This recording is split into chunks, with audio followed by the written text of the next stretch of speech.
I'm back with another drawing video, so I hope you weren't just being polite when you said you enjoyed the last one. This time it's accompanied by a build guide for Garuda. So, don't be alarmed if you find a little blood in your Warfart, okay? Well, let's go!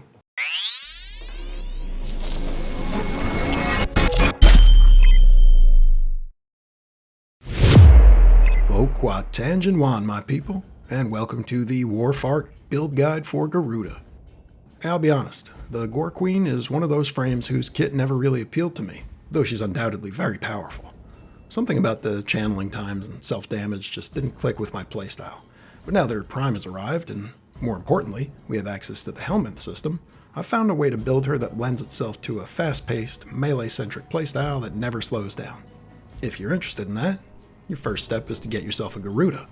Her main blueprint is rewarded when you complete the Vox Solaris quest from Fortuna. Her neuroptics, systems, and chassis BPs are all possible rewards from various Fortuna bounties. All of her prime bits come from their associated void relics, and the prime version has increased energy and armor, as well as an additional V polarity. The prime version of her Talons also has increased damage and critical chance.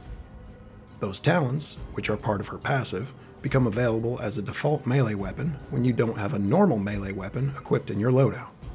The other part of her passive is that each time Garuda kills an enemy, she gains plus 5% ability damage. This can stack up to 100% and decays at a rate of 1% every 2 seconds after a period of 5 seconds without a kill. Her first ability is Dread Mirror. Tapping the ability causes Garuda to pounce on a target, dealing damage and killing the enemy if they're below 40% HP. She then conjures a forward-facing shield which blocks and collects incoming ranged and melee damage. While the mirror is still out, you can press and hold the ability to start boosting the collected damage at the cost of energy drain. When you release or run out of energy, you'll launch a projectile to your reticle position, causing an AoE burst of all collected and boosted damage. The Dread Ward augment makes Garuda unkillable for 8 seconds whenever the initial pounce kills a target.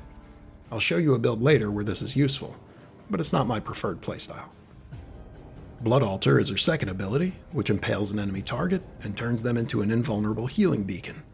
The healing aura has a modest base range of 8 meters, so Blood Altar is only really useful in missions where you're not constantly moving around the map. With her third ability, Bloodletting, Garuda sacrifices 50% of her max HP to replenish a large chunk of energy. The amount of energy restored increases with your efficiency, while the Bloodforge augment reloads your equipped weapon whenever using the ability. Having energy on demand is incredibly useful and means you can drop things like Zenuric, Arcane Energize, and even Efficiency from your builds. And last up is her 4, Seeking Talons. A tap or held press will start the ability channeling, which expands a targeting area in front of Garuda.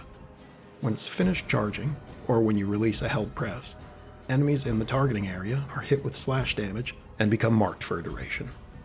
Attacks on marked enemies gain an additional chance to inflict bleed status. Its augment, Blending Talons, changes the tap action to perform a quick attack, hitting all enemies in a radius around Garuda. It also grants her Talons an additional 100% combo chance against slash-affected enemies. Alright, time for the builds. And first I've got the one I mentioned earlier. This one revolves around slashing enemies to death with Garuda's Talons and Ureli's subsumed Aqua Blades, while maintaining unkillable status by killing a target with Dread Mirror's initial impact at least once every 20 seconds. Now look, the minigame of finding a target that's below 40% health, so you can trigger the Dread Ward augment's bonus, can get a little tedious, but the upside is that you have access to crazy amounts of damage thanks to the Surging Blades augment for Aqua Blades.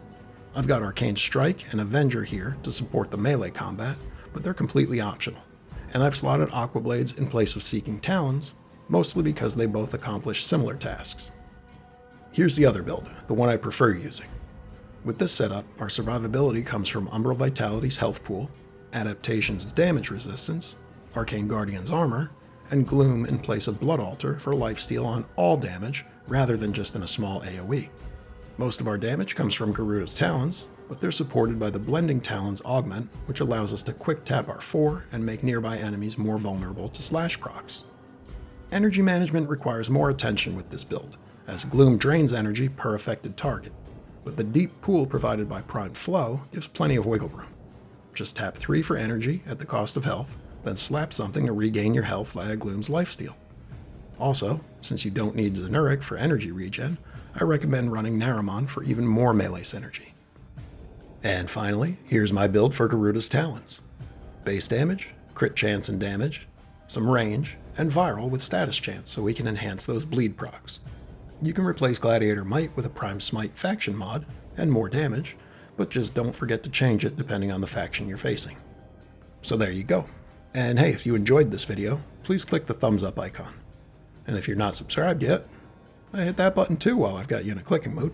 Also, just a reminder that you can find all of my builds at apocryphate.com. I'll shut myself off now, so those of you who are enjoying the artwork can do so in peace. Thanks everybody, and I'll catch you next time.